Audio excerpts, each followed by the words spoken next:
The MS-101 is faithful to the original machine, but as with all of these instruments, some significant improvements and not really changes, just, again, it's an iteration on the classic design. This is much more solidly built. Some of the significant changes, the original had a sequencer, but it was a very basic. Basically, you just hit a button and play some notes in and then hit play, and that's about all you got, I think.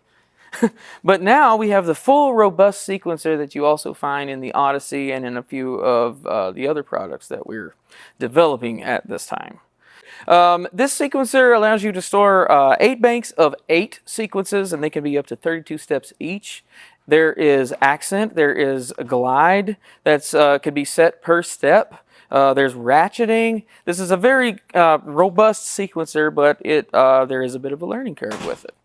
One of the common modifications that was done on vintage 101s was called the Nova mod, and that adds the ability to modulate the frequency or the filter cutoff frequency from the oscillator. So that sounds like this.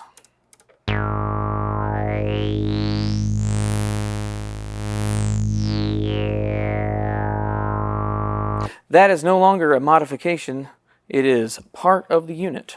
So you can select any of the waveforms that you have from your oscillator and modulate the filter cutoff. So you can get some pretty gnarly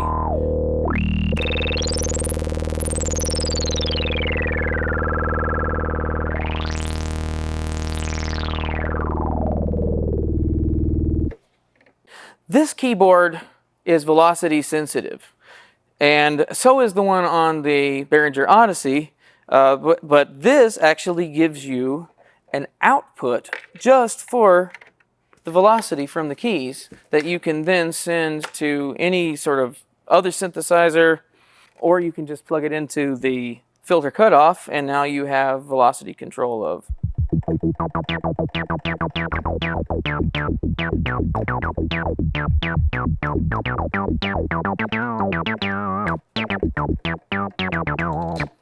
Obviously, we have the full complement of MIDI in, out, through, and as well as a USB MIDI in and out, so you can sync this with your DAW or any sort of USB MIDI host. So most importantly, this is coming in at a retail price or a map of $299 here in the United States.